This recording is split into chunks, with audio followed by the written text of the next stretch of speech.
All right, next up on the show is Houston O'Connor, an expert in solar design and the director of sales with Solar Edge Pros. Houston, welcome to the show. Thank you for having me. So, SA Current Best of Winner in 2023, Express News Top Workplace 2023, 4.9 Google rating, 148 reviews, Inc. 5,000 Fastest Growing in 2023, Next Door Neighborhood Fave, that's got to be a nice thing at 2023, and Solar Power World Top Contractors 2023. Sounds like you guys are doing some very forward-thinking marketing there, or at least keeping track of your stats. Absolutely. A little bit of both. Okay. We are definitely trying to get our names out there as much as possible, using the place where everybody is already, which is the internet, right? Social media, everybody's active there, and so I've found as I've kind of built my solar business, that's where the majority of my business has come from, either online-based, social media-based advertising or networking, like we've talked about before. B&I has been a big part of it too, and just growing that way. So yeah, we're doing our best to get out there and let everybody know that And Solar stay Edge out Pros there, is right? here. It's a top-of-mind game. Yep. There's a lot of competitors out there. We've got somebody from Solar in our BNI chapter that we run. So it's definitely, of course, Texas, there's a lot of sun, a lot of heat here.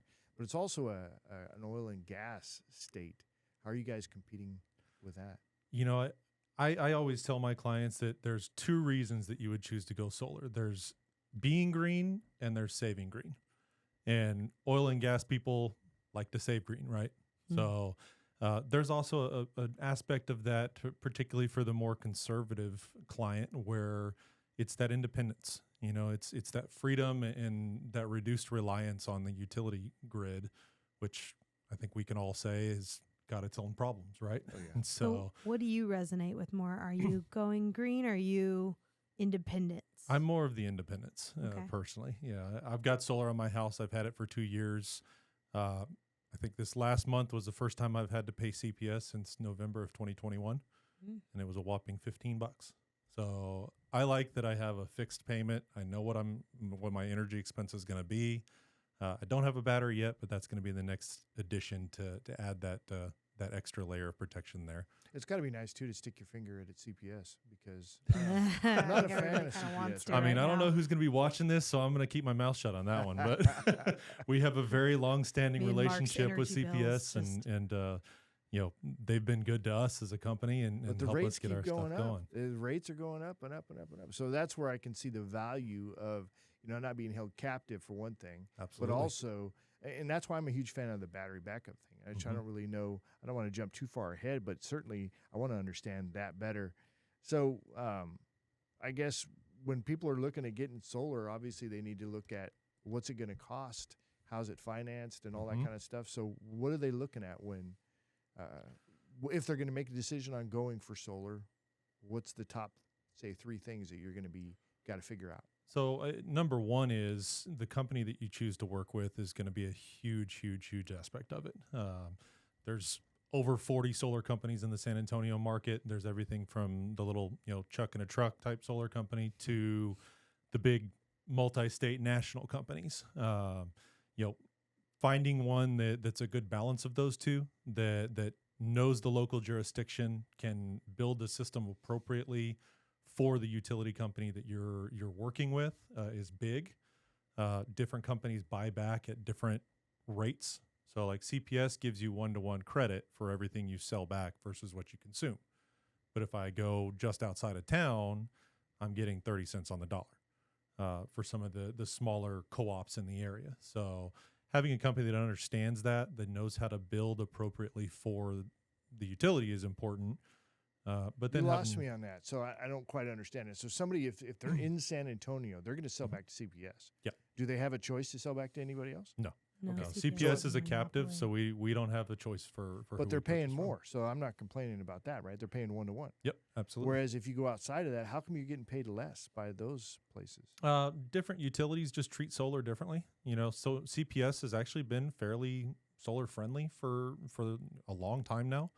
Why? San Antonio's the top city in Texas for solar, and we're one of the top 5 in the country. So we're Well, actually why? a huge provider. I don't trust that at all. Why is CPS being so friendly towards solar? It's a great question. I know if you look at what their current makeup of energy where they're purchasing it from, we have a lot of solar that's going into the grid already. I know we've also got Mission Solar, which is down on the south side of San Antonio. They're actually a panel manufacturer.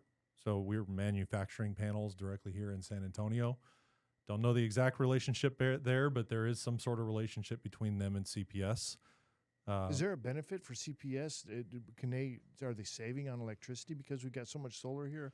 There's a catch in there somewhere. I just want to know what it is. So I'm seeing more and more where utilities are recognizing that the more homeowners or businesses that choose to go solar, particularly those with a battery, the more they reduce the reliance on the grid. And when we're in a situation like we are right now, where there's a lot of demand on the grid, especially in the summertime, that kind of decentralized production means they're not having to build solar farms or coal-fired plants or anything like that, but they're getting to use the benefit. So, well, good on CPS, I guess, for having that mindset where they can understand they're not being overly greedy, that they're really paying attention to the infrastructure and the citizens that are part of that. Well, speaking of that, CPS used to give rebates for solar, and that's no longer the case. Is that correct? On the residential side, no. They stopped that last December. But on the commercial side, for small commercials, so anything under 100 kilowatts in system size, or for nonprofits, they do still have rebates available. Those rebates cap out at $80,000. So is that going to be enough to purchase an entire system? It's not going to be a whole system. They have some limits as far as what that provides. But typically it ends up being about 10 to 20% of the cost of the system overall.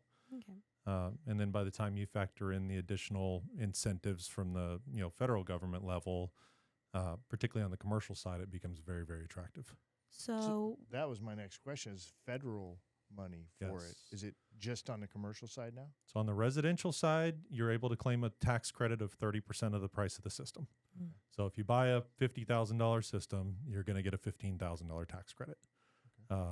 That's a credit against tax liability. So in order to claim it, you have to have liability. Same on the commercial side, but on the commercial side, it's not just the base 30%. But if I use those Mission solar panels that I talked about earlier, because they're American made, it goes to 40%. Additionally, there are a couple criteria that can boost it another up to 20%. So there are areas around San Antonio where a business owner can claim a 60% tax credit for what they pay for the system. So I know we're going to run out of time soon, but I want to get into this battery thing. So to me, I wouldn't want to have a solar system without a battery backup, but you guys sell most of them without. Is that correct? Recently, we've been about 50-50, but historically, the battery adoption rate has been a little bit lower. A lot of that's because of the cost. I always kind of describe solar only as basically you're just replacing CPS. It's going to cost about the same, acts the same way. It's still grid tied, so if the power goes out, your solar shuts itself off. And that's a protection mechanism because the solar's feeding back to the utility company, and if the power is out and they've got a line worker down the street working on a transformer, that ends up being a very bad day if your solar system's still sending energy back through the lines. So how does the battery backup work when the grid goes down? So the battery is actually two components. So there's the battery itself, and then there's a smart switch, and that smart switch is what detects the outage from the grid and cuts your home off the grid. Okay. So that's kind of the mechanism around so you can how then you can operate off the battery without endangering anybody else outside of it. Correct. Okay. how long does it last? Yep. Mm-hmm. There you go. a lot of She's on it. There's a lot of variables there. The biggest thing is going to be how much are you going to conserve. Yeah. A typical battery. So we sell two batteries. One is a 10 kilowatt battery. The other is a 15 kilowatt battery. The 15 kilowatt battery, if you're not going crazy, so you run your fridge and your AC, the most important things. The AC is the biggest one. Yeah, I was going to say. Because the AC, if you try and run the AC with a single 10 kilowatt a 10 kilowatt won't even run the AC. It doesn't put out enough power. But the 15 kilowatt has the capability of doing it. It just won't do it for very long. If your AC is running, you're probably going to get an hour or two out of it. It's not going to be much. Right. But so run your fans, right? Fans, window AC units, refrigerator, fans, maybe a small plug-in space heater, or a smaller unit of some sort, like a window unit, something along those lines. I always kind of tell people, if the power's out, you're going to know it. Be smart about it, right? So how many batteries should a home have? It really depends on the home. We have some calculators that we can use that can determine if you want to run the home just like it's a normal day. When the power grid is down, you need X number of batteries based off of your consumption. It's going to be different for a 1,500 square foot brand new build house versus a 6,000 foot mansion, right? Those are going to be very, very different systems and priced obviously accordingly. So this might be a little out of the box, but so if you don't know, it's obviously fine. You're in the business of solar. The batteries seem like a great option for like a snowmageddon situation. Absolutely. And I think everyone's been paying attention to the grid, and we've noticed that there's really not as much money and maintenance going into it as we would all really like. And all these notifications from CPS tell us that's probably not happening. Do you see the frequency of those brownouts and the blackouts becoming more frequent in the future? Do you guys track that? Is there any way to know that that's coming? I mean, I think just if you look at the number of CPS warnings or messages that we've seen just this summer, I think the reality is, especially because we've got such an influx of people into Texas, we just can't keep up. And so, I kind of look at it and tying back into Gil here, solar on your home is kind of like your energy 401k, right? You're protecting and you're giving yourself a backup scenario. And that's really what it comes down to for me, is that it's taking ownership and getting rid of the rental payment, which is basically I like that analogy, is. by the way. So it's like renting versus buying. When you get solar, as far as energy goes, if you have solar, then you're buying, you're not renting as much. Absolutely. Yeah. I mean, you've got a tangible asset that's on the roof. It does add value to the home if you sell the home. The key to that is getting an appraiser that knows how to value it. But it adds value, and you're basically putting equity into your house every time you make your energy payment. And the good news is that at some point in the future, that loan's going to be paid off, and the solar's still going to be functioning. And do the panels last that long? Yeah. Most of the equipment, actually all the equipment that we use right now has a 25-year warranty from the manufacturer.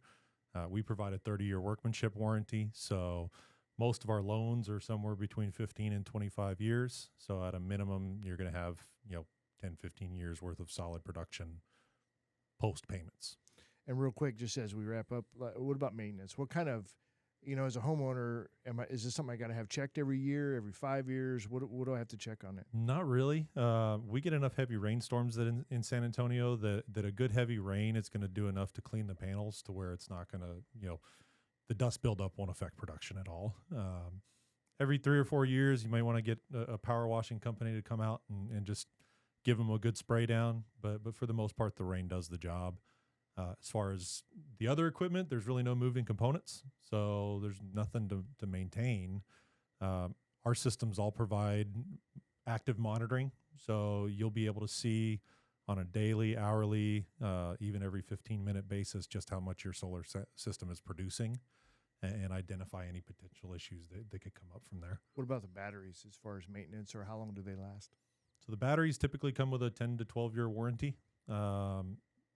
Guaranteeing about 80% charge capacity at that 10-year mark. So will they be 100% efficient after 10, 15 years? No, but the reality is they're still most likely going to work. Cool. All right, Houston, if folks want to get in touch with you, how do they do that? You can call our office. It's 210-401-9030, or my direct cell phone, 210-831-7691. Also visit our website at solaredgepros.com, or check us out on social media. All over the place. Thanks, Houston. Appreciate it.